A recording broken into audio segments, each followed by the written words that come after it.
चलिए देखिएगा, आज हम बात करने वाले छत्तीसगढ़ के मुख्य जिले के बारे में, जो है आपका खैरागढ़।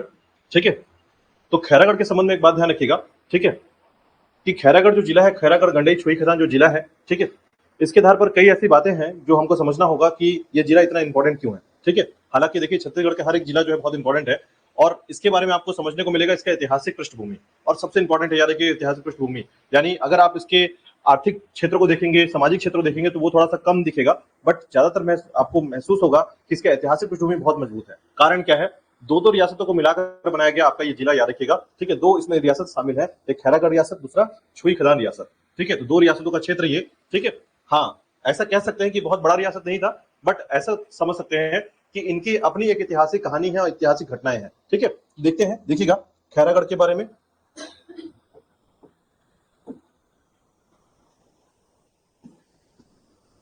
खैरागढ़ छुई खदान कंडई जिला। ठीक है, देखिएगा इस जिले के बारे में याद रखिएगा सबसे पहले कि इसकी स्थापना कब हुई थी।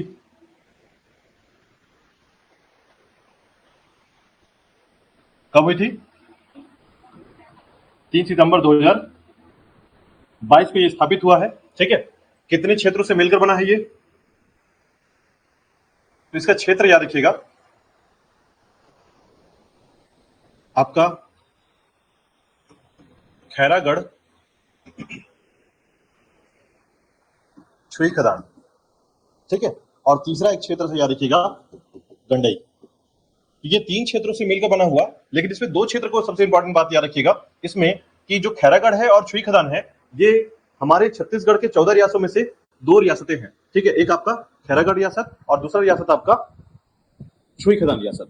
ठीक है, तो छुई खदान इनका नामकरण गंडई कैसे हुआ, खैरागढ़ का नामकरण कैसे हुआ, इनके बारे में याद रखिएगा कि इसके बारे में आपको 2-3 बातें ध्यान रखना है। ठीक है, देखिए इसकी मातृ जिला की बात करते हैं, तो मातृ जिला है इसका राजनांदगांव। ठीक है, ये इसका मदर डिस्ट्रिक्ट है, याद रखिएगा, जिससे कट कर जो है इसका उत्तरी क्षेत्र कट करके खैरागढ़ छुई खदान गंडई बना है, याद रखिएगा। ठीक है, तो खैरागढ़ जो जिला है, खैरागढ़ के जिले के संबंध में आपको याद रखना है कि ये जो जिला है इसका ऐतिहासिक पृष्ठभूमि बहुत महत्वपूर्ण है। ठीक है, देखिएगा, तो जैसा कि हम कवर करते हैं, याद रखिएगा 5 मुख्य बिंदुओं पर। एक आपका ऐतिहासिक पृष्ठभूमि, प्रशासन, भौगोलिक स्थिति, आर्थिक और सामाजिक स्थिति, और पर्यटन, पुरातात्विक क्षेत्र या धार्मिक क्षेत्र, इन सभी चीजों पर हम डिस्कस करेंगे। ठीक है, सबसे पहले देखिएगा ऐतिहासिक पृष्ठभूमि, हिस्टोरिकल बैकग्राउंड क्या है इसका, तो देखिए इसका ऐतिहासिक पृष्ठभूमि है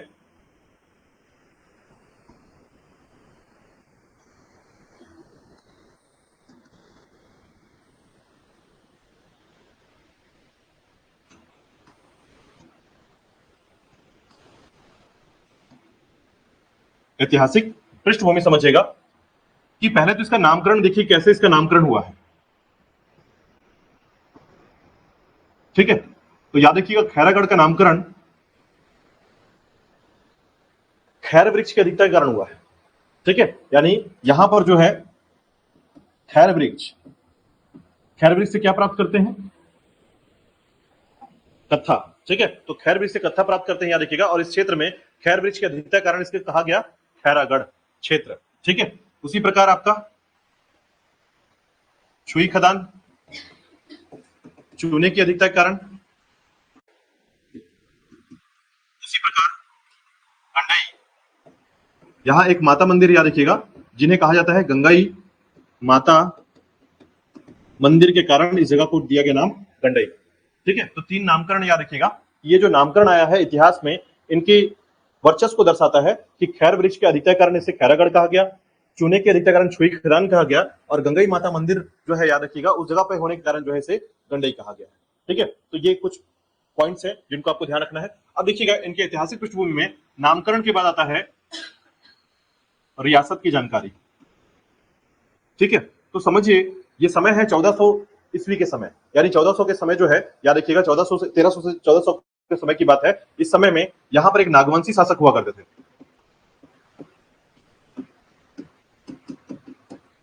ठीक है, आपको नाम पता होगा लक्ष्मी निधि कर्ण राय, है ना। इस रियासत, खासकर खैरागढ़ की बात हो रही है, ध्यान रखिएगा। खैरागढ़ रियासत के लिए, ठीक है, आप इसको याद रखेंगे, खैरागढ़ रियासत के लिए नागवंशी शासकों का यहाँ क्षेत्र हुआ करता था। और आपको याद होगा कि नागवंशी शासकों में नाम आता है किसका? लक्ष्मी निधि कर्ण राय का नाम आता है। इसी के वंशज थे, याद रखिएगा, खड़कसाय। ठीक है, खड़कसाय इनके वंशज थे, जिन्होंने क्या किया कि जहां पर आमनेर, पिपरिया और मुस्का नदियों का जो संगम था, उन संगम पर जो है अपनी रियासत स्थापित की।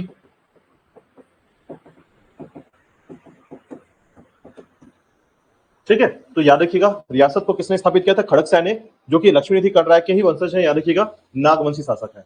ठीक है, और कहां पर स्थापित किया? जहां पर तीन नदियों का संगम हुआ, आमनेर, पिपरिया और मुस्का के संगम पर जो है ये खैरागढ़ रियासत को स्थापित किया गया। ठीक है, इसी के साथ याद रखिएगा कि खैरागढ़ रियासत के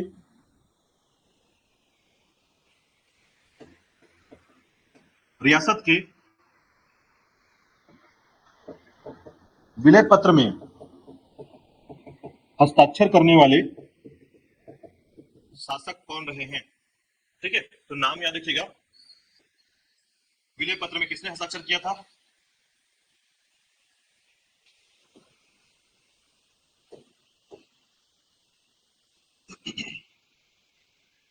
तो नाम याद रखिएगा, इनका नाम है वीरेंद्र बहादुर सिंह। वीरेंद्र बहादुर सिंह, ठीक है, इन्होंने जो है विलय पत्र में हस्ताक्षर किया था, याद रखिएगा। ठीक है, और विलय पत्र में हस्ताक्षर करने के बाद जो है अपना क्षेत्र भारत संघ में शामिल कर दिया। ठीक है, तो नाम याद रखिएगा, किसके बारे में है ये? आपकी खैरागढ़ रियासत के बारे में।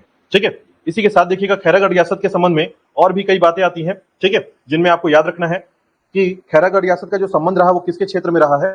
ठीक है, अब देखिए इसके बाद आता है नाम छुई खदान का। ठीक है, छुई खदान का नाम याद रखिएगा।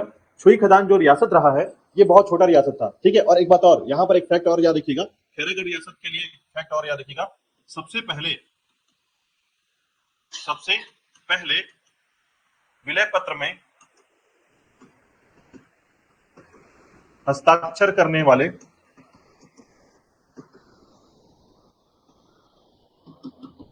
शासक। ठीक है, याद रखिएगा 14 रियासतों में सबसे पहले किसने साइन किया था?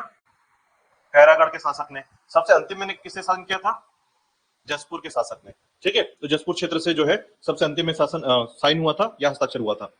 तो इसके इतिहास में कई ऐसी घटनाएं हैं, याद रखिएगा, जो कि ये दर्शाता है कि किस तरीके से जो है खैरागढ़ बना। ठीक है, और आपको यह भी ध्यान रखना है कि खैरागढ़ बनने के साथ साथ जो है इसके संबंध में कई ऐसी जानकारियां मिलती है खैरागढ़ के संबंध में।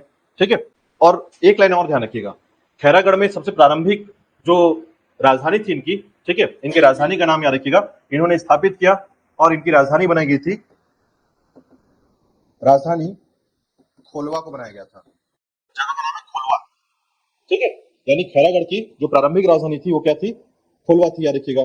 ठीक है, तो देखिएगा छुई खदान जो है, इसके संबंध में बस एक बात ध्यान रखिएगा, छुई खदान रियासत एक छोटा रियासत था।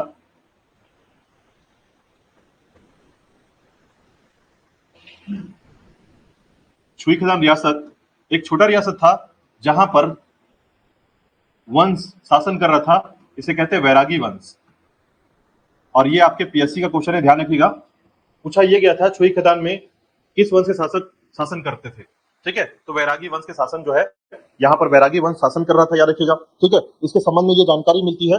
ठीक है, साथ ही साथ याद रखिएगा कि वैरागी वंश जो है एक छोटा वंश हुआ करता था, इसके संबंध में बहुत सारी जानकारियां नहीं मिल पाती है पूरी तरीके से। ठीक है, बस इतना ध्यान रखिएगा कि यहाँ पर जो वंश शासन कर रहा था वो कौन सा वंश का था? वैरागी वंश का था। और इसके संबंध में एक बात और कही जाती है कि यहाँ के शासकों ने विलय पत्र में हस्ताक्षर किया था।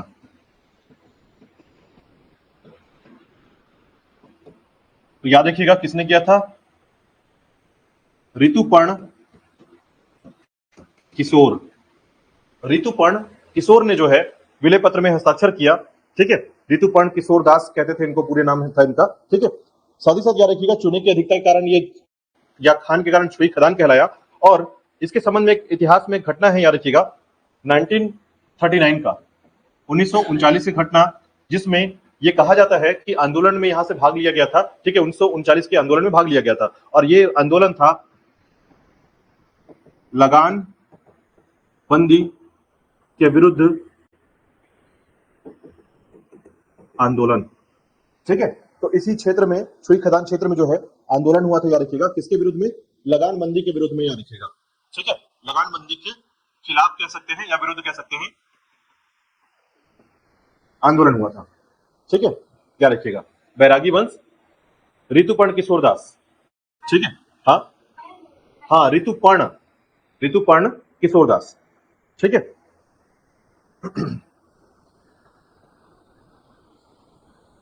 इसके बाद देखिएगा आप पहुंचते हैं गंडई क्षेत्र में। ठीक है, और गंडई क्षेत्र के लिए बस एक ही बात ध्यान रखिएगा, कौन से माता मंदिर? गंगाई माता मंदिर के कारण नामकरण हुआ इसका, याद रखिएगा, गंगाई माता मंदिर। ठीक है, तो गंगाई माता मंदिर के क्षेत्र में जो है नामकरण इसके नाम पर हुआ है, गंडई क्षेत्र का। और यहां पर जो है ना, ये क्षेत्र जो है आपका, याद रखिएगा, गंडई क्षेत्र जो है ये एक पुरातात्विक क्षेत्र है। जो आगे जाकर पढ़ेंगे हम लोग कौन कौन से पुरातात्विक क्षेत्र आता है, ये आपको ध्यान रखना है। पुरातात्विक क्षेत्र में कई ऐसे मंदिरें हैं जो 11वीं से 12वीं शताब्दी की यहाँ पर प्राप्त हुई हैं। ठीक है, कलचुरी कालीन जो है कई मंदिरें यहाँ पर मिली है, याद रखिएगा।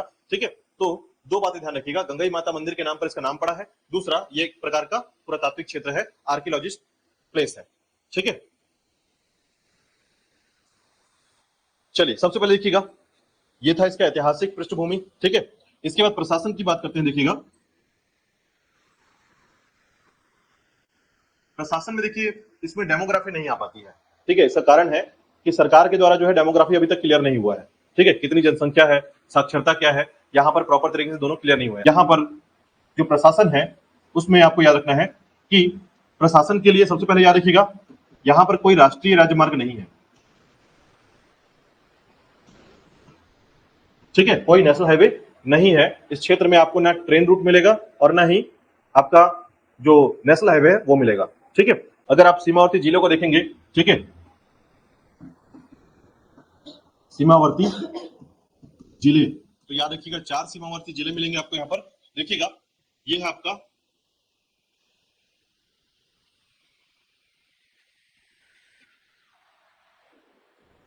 खैरागढ़ का क्षेत्र। ठीक है, तो ये आपका खैरागढ़ का क्षेत्र है, खैरागढ़। और इसके आसपास के जिलों को समझने का प्रयास कीजिएगा केवल। देखिए, उत्तर की तरफ जाएंगे तो क्या मिलेगा? कबीरधाम का क्षेत्र। ठीक है, ये हिस्सा है आपका बेमेतरा का, और ये हिस्सा है आपका दुर्ग का, और ये हिस्सा है आपका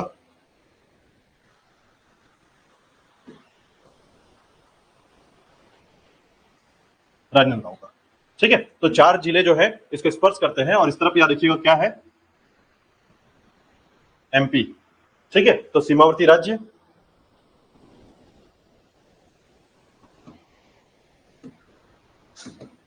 एमपी। तहसील की बात करते हैं, याद रखिएगा, तो तहसील यहां पर 4 है। कौन कौन से तहसील है आगे पढ़ेंगे इसमें। विकासखंड 2 है, याद रखिएगा, और विधानसभा क्षेत्र खैरागढ़ है। ठीक है, विकासखंड 2 है, विधानसभा क्षेत्र जो है याद रखिएगा, ठीक है, खैरागढ़ आता है। इसके अलावा देखिएगा नगर पालिका परिषद डेवलप किया गया है यहां पर,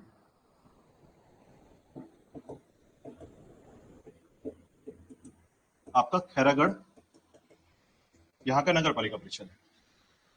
ठीक है, तो प्रशासन में इतना ही याद रखना है आपको, जिसमें बेसिक कुछ बातों को ध्यान रखना है। ठीक है, तो छत्तीसगढ़ का यह जो क्षेत्र है अभी प्रशासनिक रूप से पूरी तरह से डेवलप नहीं हुआ है, यानी कि यहाँ की जनसंख्या, डेमोग्राफी, साक्षरता, लिटरेसी रेट, है ना, लिंगानुपात, ये सभी चीजों का हम एक अनुमान के साथ कह सकते हैं, बट राजनांदगांव से ये तुलना करना थोड़ा सा अलग हो सकता है।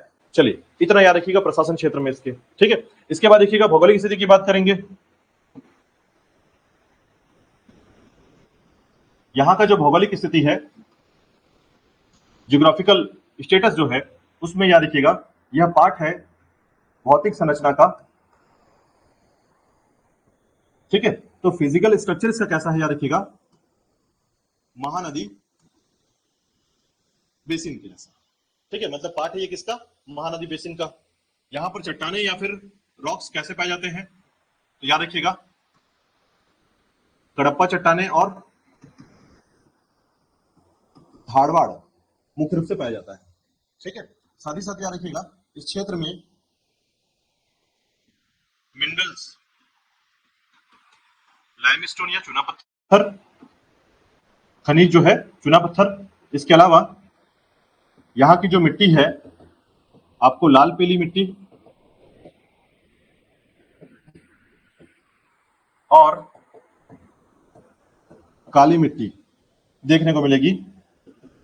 फसल के रूप में जो है अधिकांश यहाँ पर धान और सरसों होता है, याद रखिएगा धान और सरसों के बारे में।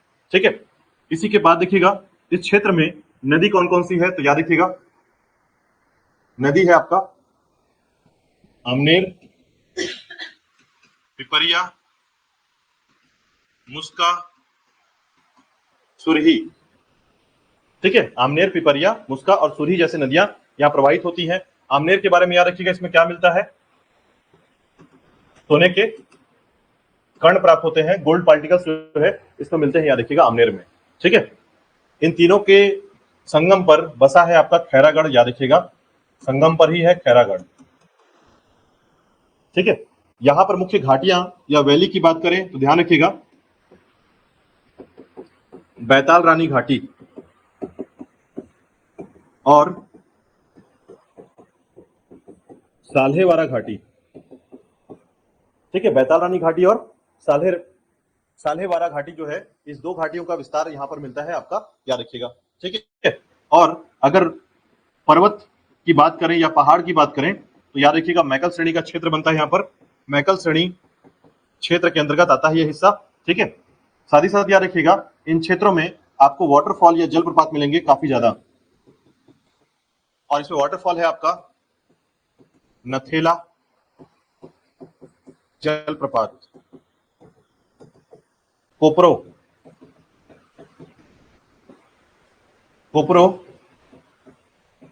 ठंडा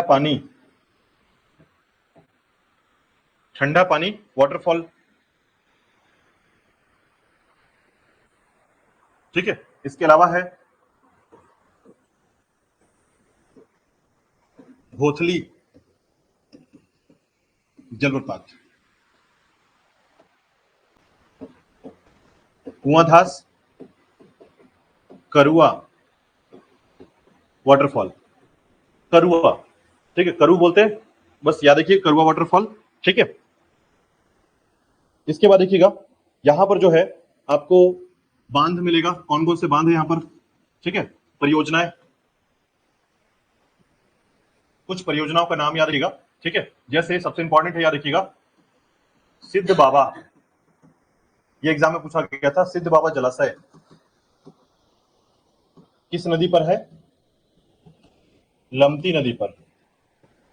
ठीक है, इसको मत भूलिएगा, एमपी कर सकते हैं आप इसको। सिद्ध बाबा जलाशय को एग्जाम में पूछा गया क्वेश्चन है, सिद्ध बाबा जलाशय जो है ये कहां स्थित है। ठीक है, उसी प्रकार जो है आपका सुरही जलाशय, पिपरिया जलाशय, सुरही पिपरिया, सुरही किस नदी पर, सुरही, और पिपरिया किस नदी पर, पिपरिया, है ना, जलाशय का नाम याद रखिएगा। उसी प्रकार है आपका प्रधान पाट जलाशय, प्रधान पाट और नवा बांध। ठीक है, नवा गांव बांध कहते हैं, 5वें नंबर पर याद रखिएगा नवा गांव बांध, ये सभी जलाशय का नाम है, परियोजना का नाम है, याद रखिएगा। और यहां पर एक गुफा है, ध्यान रखिएगा, इस गुफा का नाम है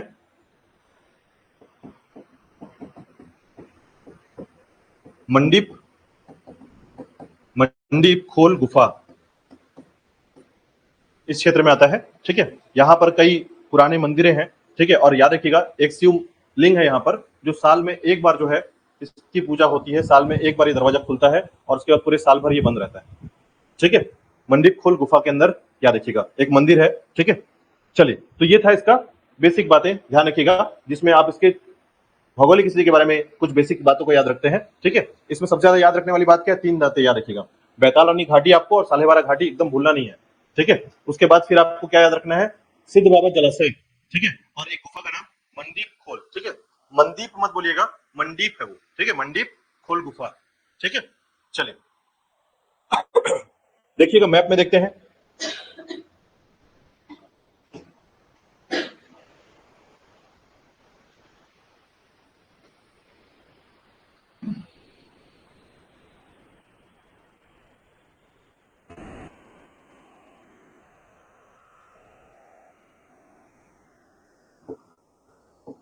देखिएगा ये है आपका खैरागढ़ मुख्यालय, ठीक है, ये मुख्यालय हो गया। इसके बाद देखिएगा ये है आपका गंडई, और ये है आपका छुई खदान, ठीक है। तो याद रखिएगा गंडई, छुई खदान, खैरागढ़, और इस क्षेत्र को कहते हैं साल्हेवारा। तो चार तहसील यही याद रखिएगा, ये चार तहसील, ठीक है। कौन कौन से?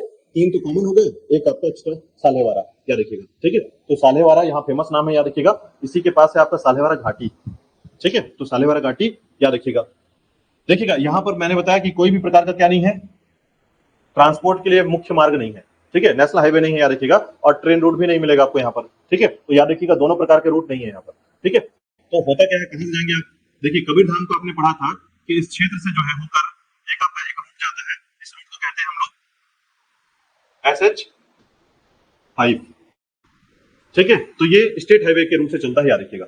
अब देखिएगा इस क्षेत्र में चार, याद रहेगा। अब दो आपका जो है विकासखंड क्षेत्र, याद रखिएगा, एक खैरागढ़, दूसरा छुई खदान विकासखंड क्षेत्र में आता है, ठीक है। दो विकासखंड है, कौन कौन से? खैरागढ़ और छुई खदान, ठीक है, याद रखिएगा। और खैरागढ़ को जो है नगर पालिका परिषद डेवलप किया गया है, याद रखिएगा, नगर पालिका परिषद भी आपका ये, ठीक है। और विधानसभा क्षेत्र में क्या आता है? खैरागढ़ आता है। क्लियर हुआ यहाँ तक? ठीक है।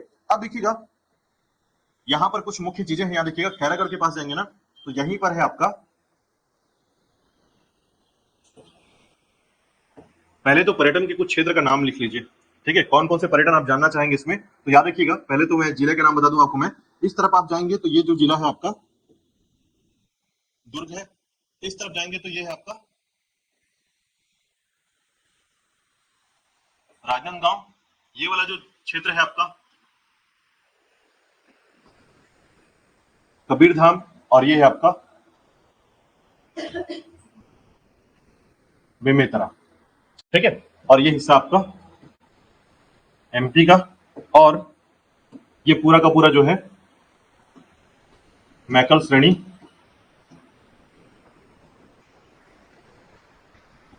रेंज है, याद रखिएगा।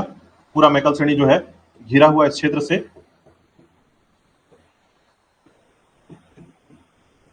पूरा मैकल श्रेणी क्षेत्र आता है यहाँ पर, याद रखिएगा, मैकल श्रेणी क्षेत्र, ठीक है। तो सबसे पहले याद रखिएगा कि इस क्षेत्र में है आपका इंदिरा कला संगीत विश्वविद्यालय।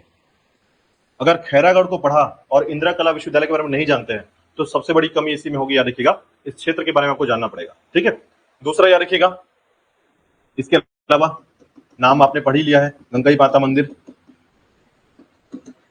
मंदिर तो भर भर के यहाँ पर याद रखिएगा, यानी मंदिरों की स्थिति के साथ करें बात, याद रखिए 10 मंदिरों का नाम आपको याद रखना है इस क्षेत्र में कौन कौन से मंदिर है, ठीक है।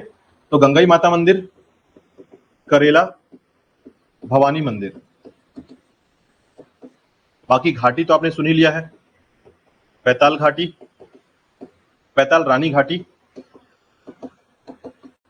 उसके अलावा साल्हेवारा घाटी, इसके अलावा विष्णु चतुर्भुजी विष्णु मंदिर,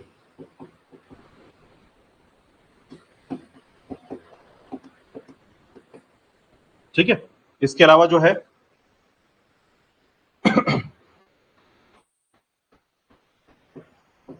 चंडी माता मंदिर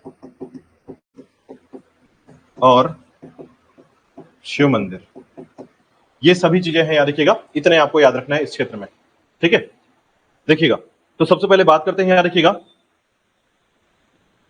इस क्षेत्र में क्या क्या चीजें हैं, ठीक है। तो देखिएगा खैरागढ़ के क्षेत्र में अगर आप देखेंगे तो सबसे पहले मिलता है आपको इंदिरा कला एवं संगीत विश्वविद्यालय। ध्यान रखिएगा खैरागढ़ क्षेत्र में इंदिरा कला संगीत विश्वविद्यालय।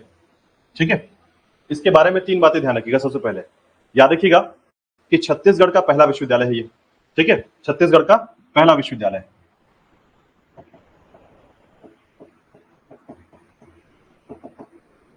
दूसरा, एशिया का पहला संगीत विश्वविद्यालय। ठीक है, तो छत्तीसगढ़ का पहला विश्वविद्यालय है, ये तो बेसिक सी बात हो गई। दूसरा, एशिया का, ठीक है, पूरे एशिया का पहला संगीत विश्वविद्यालय है। ठीक है, तो याद रखिएगा इसकी स्थापना की गई है 14 अक्टूबर को, 14 अक्टूबर 1956 में। याद रखिएगा। ठीक है, अब ये कहानी थोड़ा सा सुन लीजिएगा। एक राजा और एक रानी रहा करते थे इस क्षेत्र में, ठीक है, जो कि वंशज थे नागवंशी शासकों के। ठीक है, तो इनका नाम था वीरेंद्र बहादुर सिंह और रानी का नाम था पद्मावती देवी। ठीक है, अब ये दोनों ने जो है ना, इनकी एक पुत्री थी हुआ करती थी जिनका नाम था इंदिरा। ठीक है, और उनका रुझान जो है संगीत के क्षेत्र में काफी ज्यादा था, और इस स्थिति के साथ जो है उनकी आकस्मिक मृत्यु हो जाती है। आकस्मिक मृत्यु के बाद जो है ये तय करते हैं, राजा और रानी मिलकर, यानी शासक और शासिका मिलकर ये तय करते हैं कि अपना जो भव्य महल है उसको दे दिया जाए, किसको? विश्वविद्यालय के नाम पर। यानी संगीत को या संगीत शिक्षा को आगे बढ़ाने के लिए, याद रखिएगा, इस विश्वविद्यालय को डोनेट कर दिया गया वीरेंद्र बहादुर सिंह के द्वारा। ठीक है, और डोनेट करने के बाद जो है यह क्षेत्र बना आपका एशिया का सबसे पहला संगीत विश्वविद्यालय। याद रखिएगा। ठीक है, तो ये सामान्य शिक्षा नहीं होती यहाँ पर, यानी बीए, बीकॉम, बीएससी, इस प्रकार की शिक्षा नहीं होती। यहाँ पर होता है संगीत शिक्षा। संगीत शिक्षा में कौन कौन से, जैसे कि नृत्य संगीत हो गया, ठीक है, गीत संगीत हो गया, उसके बाद फोक संगीत हो गया, इस प्रकार की शिक्षा यहाँ पर दी जाती है। याद रखिएगा। ठीक है, तो बैचलर ऑफ आर्ट्स का तैयारी होता है यहाँ पर, लेकिन कौन से वाले? आर्ट्स वाले नहीं, मतलब सामान्य जो हिस्ट्री है, ज्योग्राफी है, इस प्रकार का नहीं। यहाँ पर होता है बैचलर ऑफ आर्ट्स का मतलब आर्ट्स में 5 क्षेत्र आते हैं, संगीत के क्षेत्र के 5। ठीक है, तो याद रखिएगा वो सारी चीजें यहाँ पर होती है। याद रखिएगा। आपको बता दूं, ममता चंद्राकर का नाम आपने सुना होगा। ठीक है, वो भी यहाँ के शिष्य रह चुकी हैं। ठीक है, साथ ही साथ सोनू निगम का नाम सुना होगा, वो भी यहाँ से पढ़ चुके हैं। याद रखिएगा। तो बड़े बड़े ख्याति प्राप्त जो आज गायक दिखते हैं वो यहाँ से पढ़े हुए हैं। याद रखिएगा। ठीक है, तो उन क्षेत्रों की जानकारी आपको मिलती है कि यहाँ पर जो है ना, आपका जो ये यूनिवर्सिटी है, ये अपने आप में भव्यता है। यानी कि आप ये कह सकते हैं इसके बनने के बाद जो है ना कई विदेशी छात्र। तो ये याद रखिएगा आपके इंदिरा कला संगीत विश्वविद्यालय के बारे में। ठीक है, तो जितना भी पॉइंट्स मैंने बताया आप इसको ध्यान रखिएगा थोड़ा सा। ठीक है, चलिए। हाँ, 56, 56। ठीक है, 1956 में 14 अक्टूबर, ठीक है, घोषणा किया गया था 14 अक्टूबर को। आप पहुंचते हैं कहां पर? खैरागढ़ के क्षेत्र में। तो खैरागढ़ के क्षेत्र में 3 मंदिरों का नाम याद रखिएगा। ठीक है, कौन कौन से मंदिर? एक है आपका चंडी माता मंदिर। ठीक है, चंडी माता मंदिर याद रखिएगा। चंडी माता मंदिर जो है, ठीक है, खैरागढ़ के क्षेत्र में अपनी एक पहचान बनाता है, चंडी माता मंदिर के नाम से जाने जाते हैं। ठीक है, याद रखिएगा। इनको बोलते हैं माँ चंडी चेंद्री। ठीक है, माँ चंडी चेंद्री, याद रखिएगा। तो इस जगह पे चंडी माता मंदिर है, याद रखिएगा, आपके खैरागढ़ क्षेत्र में। ठीक है, उसी प्रकार आपका जगन्नाथ मंदिर,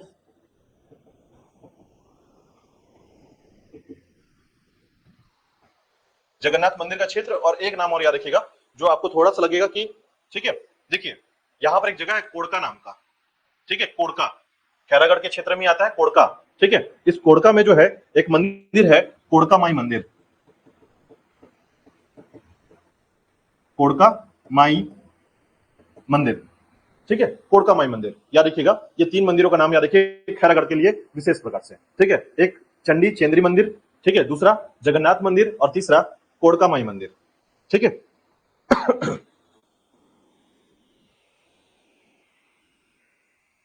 इसके बाद देखिएगा आप पहुंचते हैं कहां पर? ठीक है, छुई खदान क्षेत्र में। जैसे ही आप छुई खदान क्षेत्र में पहुंचते हैं, याद रखिएगा, तो इस क्षेत्र में कुछ बांध बनाया गया है और मंदिरें हैं। ठीक है, तो छुई खदान क्षेत्र में पहुंचेंगे, याद रखिएगा, इस क्षेत्र में 2 बांध का नाम याद रखिएगा।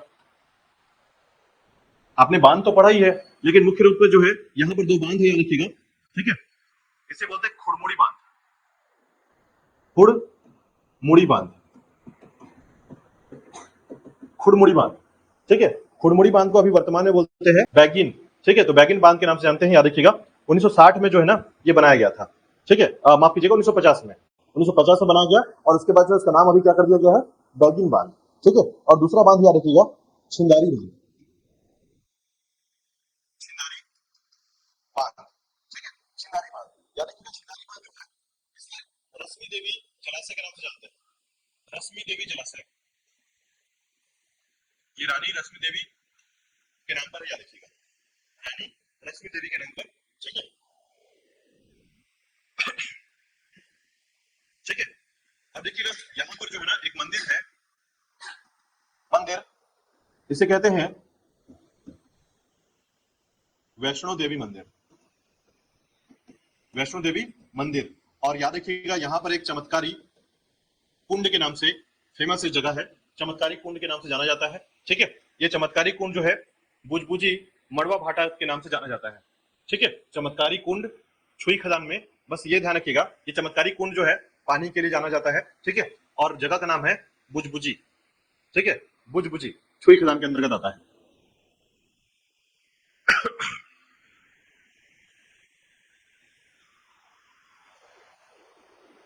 ठीक है, इसके बाद देखिएगा आप पहुंचते हैं कहां पर, गंडई क्षेत्र में। ठीक है, तो गंडई क्षेत्र में याद रखिएगा एक मंदिर है, गंगई माता मंदिर,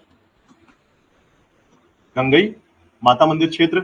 इसके अलावा याद रखिएगा यहाँ पर अन्य भी मंदिर हैं, जैसे कि आपका देउर मंदिर। ठीक है, तो जैसे कि मैंने बताया था कि गंडई जो है एक पुरातात्विक क्षेत्र है, तो यहाँ पर देउर मंदिर जो है ना एक प्राचीन मंदिर है, याद रखिएगा देउर मंदिर। ठीक है, किस समय का मंदिर है, तो याद रखिए 11वीं शताब्दी का मंदिर है ये, 11वीं शताब्दी का मंदिर जो कलचुरी काल में बनाया गया था। ठीक है, 11वीं शताब्दी का मंदिर कलचुरी काल में बनाया गया था, याद रखिएगा। ठीक है, और इसकी विशेषता क्या है, तो ध्यान रखिएगा इस मंदिर के दीवारों पर जो है ना इसे त्रियुगी मंदिर के नाम से जाना जाता है। ठीक है, इस मंदिर को क्या बोलते हैं, त्रियुगी। ठीक है, तो यही इसकी खासियत है, याद रखिएगा इसे त्रियुगी मंदिर के नाम से जानते हैं। क्यों, क्योंकि इसके दीवारों पर 3 युग के बारे में लिखा गया है। एक आपका सतयुग के बारे में लिखा मिलता है, दूसरा आपका त्रेता युग के बारे में, और तीसरा आपका द्वापर युग के बारे में। याद रखिएगा, इसलिए इसको बोलते हैं त्रियुगी मंदिर। ठीक है, तो त्रियुगी मंदिर के बारे में बस 2 बातें याद रखिएगा, इसमें कलयुग के बारे में नहीं लिखा गया है, इसमें सिर्फ 3 युग के बारे में बताया जाता है कि 3 युग के समय जो है ये जाना जाता है इसके बारे में। ठीक है, इसके बाद देखिएगा यही गंडई में जो है ना प्राचीन चतुर्भुजी विष्णु मंदिर है, याद रखिएगा गंडई क्षेत्र में। ठीक है, बस इतना याद रखिएगा, यहीं पर जो है आपका प्राचीन चतुर्भुजी विष्णु मंदिर गंडई क्षेत्र में है। ठीक है, इसके अलावा जो है यहाँ पर एक धाम है, चोंड्रा धाम कहते हैं इसको, चोंड्रा धाम। ये जो चोंड्रा धाम है इसमें कई मंदिर हैं, याद रखिएगा इस क्षेत्र में चोंड्रा धाम में। ठीक है, इसके अंतर्गत अगर आप देखेंगे तो डोंगेश्वर मंदिर आता है, डोंगेश्वर महादेव मंदिर, डोंगेश्वर महादेव मंदिर, उसी प्रकार माड़िया खोल मंदिर। ठीक है, डोंगेश्वर महादेव मंदिर, माड़िया खोल मंदिर, ये चोंड्रा धाम के अंतर्गत शामिल किया जाता है। ठीक है,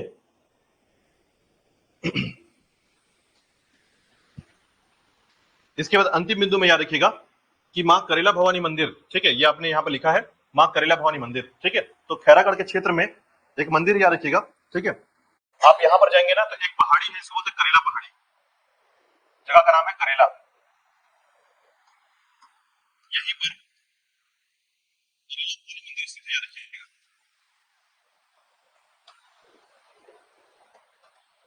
करेला भवानी मंदिर स्थित है, जिसे कहा जाता है मां करेला भवानी मंदिर, याद रखिएगा। ठीक है, और इस पहाड़ी के ऊपर जो है ना आपको पता ही होगा दीपावली के समय, ठीक है, दशहरा दीपावली वाला जो टाइम होता है, यानी विशेष प्रकार से याद रखिएगा कुआर में और चैत्र में मेला का आयोजन होता है, महोत्सव मनाया जाता है करेला भवानी मंदिर पास। ठीक है, तो इतना याद रखिएगा। अब देखिए अंतिम 2 बिंदु याद रखिएगा इसमें घाटी के बारे में। ठीक है, तो घाटी का क्षेत्र कौन सा है, तो देखिए एक है आपका बैताल घाटी, ये जो क्षेत्र है आपका इसे कहते हैं बैताल घाटी, बैताल रानी घाटी। ठीक है, और दूसरा है आपका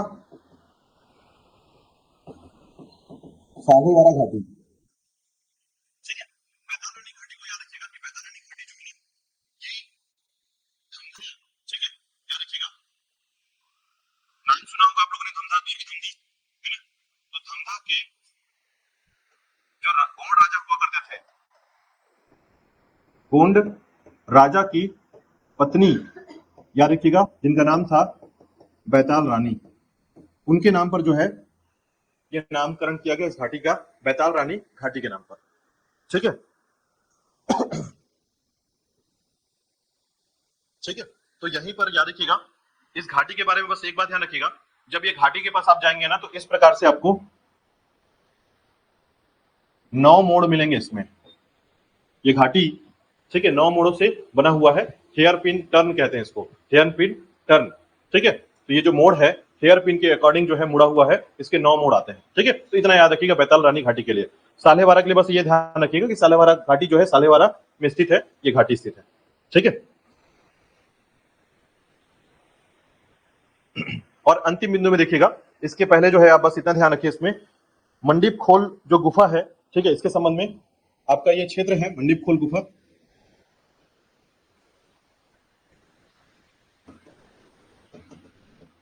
इसके अंतर्गत है आपका शिव मंदिर, जो कि वर्ष में एक बार खुलता है। ठीक है, याद रखिएगा, मंडीप खोल गुफा के अंतर्गत। ठीक है।